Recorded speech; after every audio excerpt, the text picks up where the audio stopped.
Olwaleero lunaku lwakutaano. Oluvannyuma lw'okutendereza Allah subhanahu wa ta'ala tukozesa akakisa kano ba'da al-asri, oluvannyuma lw'esswala ya asiri, ekiseera omuntu kyamala ng'amaze osaala swala ya asiri, Allah n'amusobozesa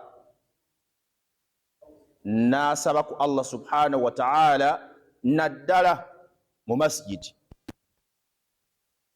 Edduwa eyo mustajabu eyanukulwa, ze zimu ku dduwa ow'ekitiibwa Nabi Muhammadin sallallahu alaihi wasallam ze yatukubiriza tuleme okuzigayaalirira. Tulina ebizibu bingi, tukozese ejjinja limu tukube ebinyonyi bibiri, ate bw'otulako fil masjidi mu muzikiti ng'ate owuliriza ebigambo bya Allah subhanahu wa ta'ala, kitegeeza ate gwe ojja kuganyulwa, tojja kuviiramu awo. Nsaba Allah ow'ekitiibwa akaseera kano ak'ekitiibwa mu lunaku luno olw'ekitiibwa abeere nga atuwa ebirungi, abeere nga atumalira. Obutabalwisaayo, baganda bange abasiraamu, nina ensonga ennene nga nkulu ate nga si mpya naye nga nkulu. Waliwo ekibuuzo, mulowooza lwaki Allah subhanahu wa ta'ala ekigambo swala mu Qur'ani ey'ekitiibwa yakiddiŋŋana emirundi n'emirundi? Baganda bange abasiraamu, mulowooza lwaki Allah subhanahu wa ta'ala amarana, yatulagira okusaala esswala 5 kulla yawmi, buli lunaku? Mulowooza lwaki tuziddiŋŋana? Mulowooza lwaki n'ekiro yatuuka n'okugamba nti wa minal layli fatahajjati bihi, afunye omukisa obudde obw'ekiro wadde emisana osiibye osaala, naye ekiro zuukukako fatahajjati bihi naafilatan laka, oyongerezeeko ennyongeza ku swala zo z'osaala 5.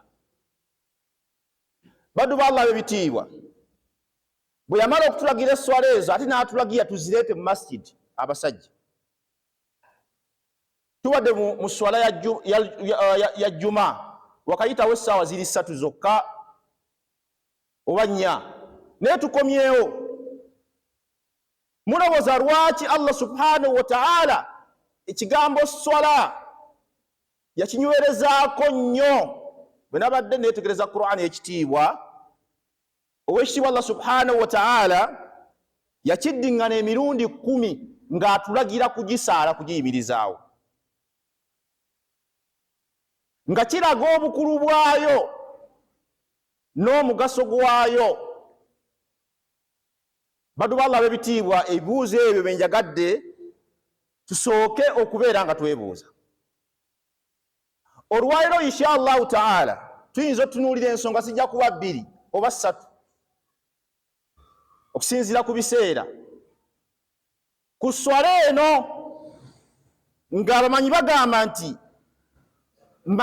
manzilatu swala fil islam, eswala enzitowa etya mu Busiraamu. Kuba abantu tujja okusaala tetumanyi buzito bwa swala. Omuntu bw'amanya obulungi bw'ekintu n'omugaso gwakyo n'obunene bwakyo, akiwa ekitiibwa ate n'akyagala. Wallahi mu'dhamu nnaasu, abantu bangi tujja okusaala naye tetumanyi bukulu bwa swala, twakimanyiira nga nsonga ya bulijjo. Waliwo omuntu ekintu kyamanyiira taada nga gulinga muze nkola. Mwalimu ajja kunsonyiwa ne baganda bange abalala, waliwo abantu abamu abamanyiira okwebikkirira nga bakifuula kyaki nga kya bulijjo, naye nga yeebikkirira walam yusolli, nga ye takola ki? Tasaala. Waliwo baganda baffe abamu, wali mudoozo bategedde, sijja kuboogerako, nammwe mbategedde abamu nga kyokwebikirira yakitwalanga kyava waka nga bakimuteekamu naye tamanyi bukulu bwa kwebikirira. Kati naffe abamu tukuze tusaala naye tetumanyi bukulu bwaki bwa swala. Tutuukiriza mukolo kuba kitukuliddemu. Amanyi b'Obusiraamu kyobola baatugamba ne bateekawo omusomo gugamba nti manzilatu swala fil Islam, esswala ezito weetya gy'oli. Bw'onootegeera obuzito bwayo ojja kugyagala, bw'oba olina ebibulamu mu kugiyiga ojja kugiyiga ate ogirongoose. Ku nsonga esooka, mukimanyi bulungi bannaffe abatali basiraamu tekikirizibwa kujolonga muntu musiraamu atali musiraamu ku muzindaalo. Era nkubiriza bamaseeka, bw'oba oweereddwa akazindaalo, ebigambo by'okulembeza okwogera wano bimanye nti bigenda kutambula. Obyogerera mu muzikiti n'ebimaana bifuluma ki wabweru. Baganda baffe abatali basiraamu ne batulaba buki okwesanga olulimi olulungi eri omuntu atali musiraamu. Obyogerera mu muzikiti bigenda kutambula. Baganda baffe abatali basiraamu bakkiriza mu kitabo ekiyitibwa Bayibuli, naye ekitabo ekyo mulimu ebigambo bya Allah subhanahu wa ta'ala ebituufu, wadde mulimu bye bayongeramu ebitali bituufu. Ebigambo ebituufu bibalagira okukola, okussa mu nkola ebigambo ebiri mu kitabo ekyo, naye tebabissa mu nkola. Naye weesanga ekitabo ekyo bakikwata ne bakissa mu nkwawa nga balaga bakyagala nnyo, naye ebikirimu tebabissa muki. Lwaki tebabissa mu nkola? Tebatwalanga buvunaanyizibwa kwetegereza kumanya bigambo biri muki. Bayibuli ebagambo okukomola. Awo mba sibavumye. Ebagambo okukola ki? Okukomola. Bayibuli ebagamba okwetukuza. Amazzi tebagamba okukozesa kipapula kyokka, naye bagikwata ne balaga nga bagyagala, naye tebassa mu nkola bigambo bikola ki. Lwaki ndeese ensonga eyo? N'abasiraamu naffe esswala tugimanyi, tugisaala naye tumanyi bugumu bwayo. Allah kye yagamba ku bantu abasitula Bayibuli nga tebamanyi kigirimu kati mathalul himari kamathalil himari, balinga bw'olaba ensolo eyitibwa endogoyi. Endogoyi eyo embeera zaayo bagyetissa ebizito, emigugu n'egyetikka nga gizitowa, ne bagigamba bitambuze, n'ebitambuza miskini. Naye nga temanyi kyekoze eki, temanyi kyekoze eki, kyeyetisse. Oluusi yeetisse zaabu, oluusi yeetisse ffeeza, naye nga miskini etambula butambuzi.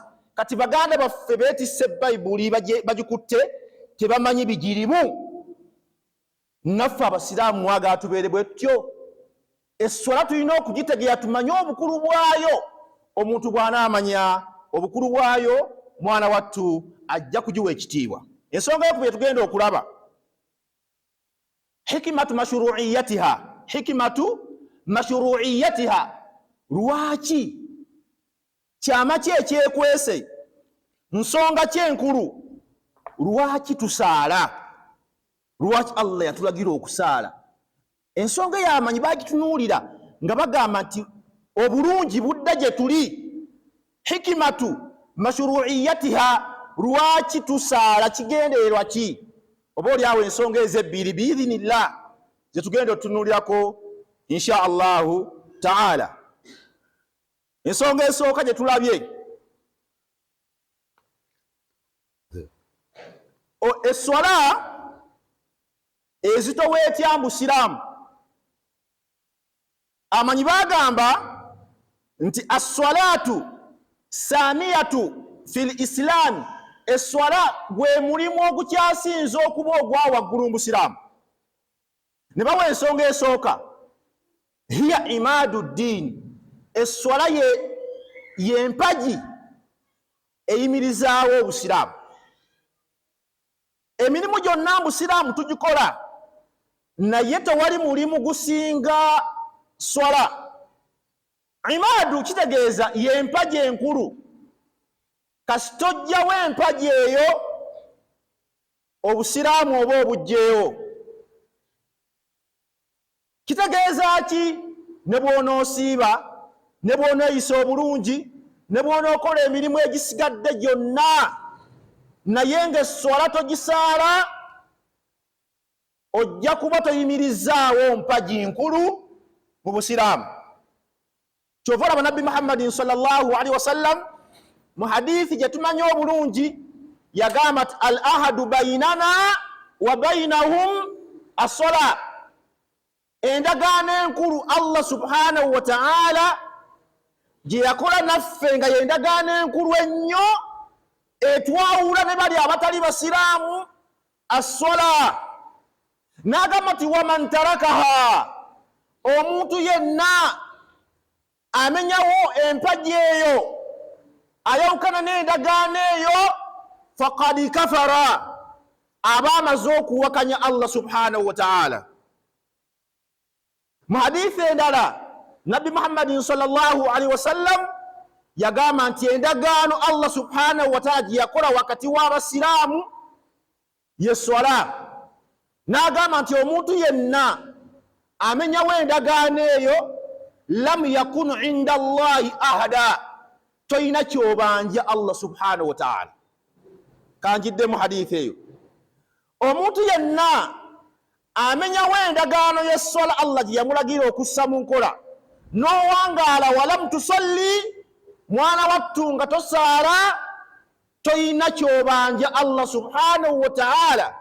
Ne bw'onoosaala, ne bw'onoosiiba, ne bw'onookola hijja, ne bw'onooyisa obulungi, ne bw'onoosaddaaka, naye ng'endagaano enkulu ogiresse, toyina kyobanja Allah subhanahu wa ta'ala. Omuntu anaaginywererako endagaano eyo, mwana wattu oyina kyobanja Allah subhanahu wa ta'ala. Idhan as-salatu hiya imadu ddin, esswala y'empagi eyimirizaawo eddiini. Ekyokulabirako nga bw'olaba muganda wange yeesigamye empagi eyo, empagi eyo bw'evaawo omuzimbo guno tegubeerawo. Empagi yeyimirirako ekintu kyonna kyonna. Kasita omenyawo esswala, mwana wattu, oba eddiini ya Allah subhanahu wa ta'ala oba ogijjeewo. Olaba obukulu bwayo. Ensonga ey'okubiri obulaga obukulu bw'esswala, amanyi bagamba ma awjabahu Allahu ta'ala min ibadati ibadihi. Esswala eyo okumanya nkulu y'emu ku nsonga enkulu Allah subhanahu wa ta'ala zagenda okusooka okutunuulira ku lunaku lw'enkomerero. Nabbi Muhammadin sallallahu alaihi wasallam kyova olaba yagamba nti awwalu ma yuhasabu bihi al-abd yawma al-qiyama as-sala. Omulimu Allah subhanahu wa ta'ala gwagenda okusooka okutunuulira ku lunaku lw'enkomerero, as-sala, y'esswala. Fa in wujidat tamma, bw'erisangibwa esswala eyo nge wagisaala, mu kugisaala kwayo mwana wattu nga ntuufu, n'emirimu egisinga gye wakola egisigadde gigenda kubeera nga gikkirizibwa. Bw'erisangibwa nga esswala tewagisaala, newankubadde wazimba emizikiti, newankubadde wali muntu mulungi, mwana wattu esswala emirimu egyo tegigenda kubeera nga gikkirizibwa. Kyobala Allah subhanahu wa ta'ala mu Qur'an ekitiibwa yatukubiriza nnyo mu surati Bakara, n'agamba nti hafidhu ala salawat wassalawatu alwusta, baddumu abasiraamu mwekuume esswala, mwekwate ku sswala, okusingira ddala esswala y'omu makkati. Amanyi ne bagamba nti ala hiya salatu al asr, y'esswala gye tuva okusaala ya asr. Ne yaleeta jamu, yakuŋŋaanya nti mwekwate ku sswala zonna, n'esswala ya asri mwana wattu tebayitangako, jama ya sswala ya asri tekuyitako. Nabbi Muhammadin sallallahu alaihi wasallam yayogera obulungi n'enkizo n'enjawulo eriwo wakati wa sswala ya asri.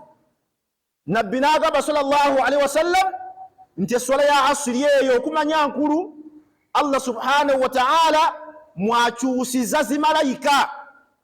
malaika ezazze ku subuhi zibadde naffe okuva ku salatul fajiri ya subuhi okutuusiza ddala ku swala eno eya asiri. Bwe tumala okusaala asiri nga bwe tugimaze, nga malaika ezo zitwala obuvunaanyizibwa, zitwala bye ziwandiise okuva ku subuhi okutuuka ku asiri nga zibyanjula owa Allah subhanahu wa ta'ala. Ate tezivaawo okujjako, zigenda okuvaawo nga waliwo malaika endala ezizze. Zino zijja, zino bwe zigenda, kati waliwo ate ezizze zikolera mu shifts. Kati zino zigenda kubeera naffe nga zitukuuma okuva ku swala ya asiri eno, zitambule naffe ekiro kyonna kyonna paka ku salatul fajiri, ate nazo ziddeyo wa Allah subhanahu wa ta'ala, ate mwana wattu ne ziri zijje bwe zityo. Kyova olaba Allah subhanahu wa ta'ala tetulina bwe tuyinza kumuwonera. Yateeka abakuumi, lahu mu'aqibatun min bayni yadayhi wa min khalfihi yahfazunahu min amrillah. Allah subhanahu wa ta'ala yagamba nti nabassaako abakuumi. Abakuumi abo temusobola kubeera nga mubasimattuka. Abakuumi abamu abo babali mu maaso, abakuumi abamu abo babali mabega. Lwaki Allah subhanahu wa ta'ala abasindika gye tuli, yahfazunahu min amrillah. Ekibaleeta si nsonga ndala, Allah subhanahu wa ta'ala yabatuma n'abalagira babeere nga mwana wattu babeera nga batukuuma. Kiraman katibin ya'lamuna ma taf'alun. Tuli ku bujulizi obulaga nti swala ya asiri eno Allah yagyogerako nti mugyekuume nnyo olw'ensonga erimu okukyusibwa kw'abamalayika ab'ebitiibwa. Kiraman katibin, ezimu ku nsonga lwaki basindikibwa babitiibwa ate bawandiika. Ya'lamuna ma taf'alun, buli nsonga yonna gy'okola mwana wattu bagimanya. Baddu ba Allah b'ebitiibwa, ekigambo swala mwana wattu kigambo kinene nnyo, tubeere nga tukyekuuma. Mu aya endala Allah subhanahu wa ta'ala n'atulagira, wama umiru illa liyabudu llah mukhlisina lahu ddin. Ensonga enkulu lwaki nabatonda mubeere nga munjawula, nga muli mu ddiini ya Busiraamu, mukhlisina lahu ddin wa yuqimu ssala, muyimirizeewo swala. Baddu ba Allah b'ebitiibwa, twekwate ku swala. Allah yatulagira nti wa'muru ahlaka bis-swala, beera nga olagira abaana b'okusaala, wastabiru alaiha, ensonga y'esswala togizannyirako. Ekibuuzo kijja Basiraamu, gwe senga bazadde bo tebakuyigiriza kusaala, senga baggayaalirira, wandibadde osaala? Nabwe kityo obulungi obwo n'omukwano ogwo ogwagaliza, gwe bakwagaliza gwagaliza abaana bo. Obusiraamu buno bwe tulimu Basiraamu ab'ebitiibwa, bulinga bw'olaba empaka ze twaddukanga nga tuli mu ssomero, zino empaka z'obuti, ng'odduka n'okawa munno, ne munno n'adduka n'akongerayo, n'oli n'adduka n'akawa gw'akawadde, paka we mutuuka ku kigendererwa. Bajjajjaffe baaliwo ne bakuuma Obusiraamu buno, ne babukwasa bakitaffe, nabo ne babukuuma alhamdulillah. Kati saawa zino bakitaffe babutukwasiza. Bw'oba osomye ebyafaayo buli fi kulli kariya, buli kitundu kiriko abantu abakwata lire, abakwata akatyago ak'Obusiraamu. Bwe mulowooza ekifo kye tulimu kino, waliwo abasajja abaaliwo, era abamu kwe kwava ne bateesa ne bateekawo omuzikiti guno, era abamu bakyaliwo bakwatiridde omumuli gwa Allah subhanahu wa ta'ala, eddiini etambule. Bw'ogenda mu kibuga Jjinja, waliwo amannya gotasobola kubuusa maaso mangi, nenja kwogerako amatono ennyo. Waliwo erinnya eddene nga lya muwalimu, wuuyo awo asonyiwa okumwogerako. takyasobola naye yakola, bakola n'abalala, bawaasiwaasi bakola nga banywerera ku busiraamu nga babwagala. Bano Bakinyiri omugezi Kinyiri rahimahullahu ta'ala batambuza obusiraamu ne bakola kye basobola, bukedde ku makya kati ne bakata. Kyova olaba waliwo masjidi emu, Masjidi Huda mu tawuni awo, mwalimu oyo alina ekigambo kyabuulirira abavubuka ne bakulu banne n'abagaba bannange, twakolako kye tukoze, muleke n'abavubuka batambuze. Busiraamu buno bulinga kati akalire, bwe basoose okukawa bwagayaala temujja kutuuka ku kigendererwa. Bwe basoose okukawadduka n'ateekamu amaanyi n'akoowa n'akwasa abalala, kikyengezaako okubagamba senga ffe bakitaffe tebatusomesa ddiini eno, natukubiriza kubeera nga tusaala baddu ba Allah subhanahu wa ta'ala, eddiini ya Allah yandibadde ebeerawo. Kale Allah kyatulagira nti wa amuru ahlaka bisala wastabiru alaiha la nas'aluka rizqa nahnu narzuquka wala aqibatu littaqwa. Baddu ba Allah mulagira abantu bammwe okusaala, ensonga y'esswala eyo temugigayaalirira, ensonga y'esswala eyo mubeerenga mugiremerako, mugirume n'amannya amagego, kuba esswala kintu kikulu. Kyova olaba Oweekitiibwa Nabbi Muhammadin sallallahu alaihi wasallam bwe yali ava mu bulamu buno obwensi, awusa bi ashaabihi, yalaamira basahaba be n'ekigambo ekyasembayo as-salatu as-salatu as-sala. Obulamu bw'ensi mbuvaamu, naye ensonga enkulu ennyo essala, essala, essala. Essala kigambo kikulu. Kyova olaba n'abaana baffe batukubiriza okubaleeta fi masajid bajje bazanyiremu, naye nga tubamanyiriza esswala. Webweza emyaka 10, emyaka 7, Nabbi Muhammadin sallallahu alaihi wasallam agamba mubalage obulungi bw'esswala. Bwe bagayaala mubeerenga mubalaga nti temuli basanyufu ku nsonga gye balimu. Baddu ba Allah, esswala yegenda okubeera nga ekweyagaza mu bulamu obwensi n'obulamu bw'enkomerero. Allah subhanahu wa ta'ala mwe mulowooza nga okubanjulira omusomo guno, mwe mulowooza lwaki atulagira okusaala esswala etaano? Olw'obukulu bw'esswala. Inna salata taniha anil fahshai wal munkari. Esswala eno buli muntu agisaala ekuyambako, kuba emitima gyaffe gino gye mulaba gye tulina gyagala kukola bikyamu, ne bw'ojja n'osaala nga bw'ozze n'osaala oba oli awo esswala eno ekuyambako eyandikoze ekikyamu n'okendeeza.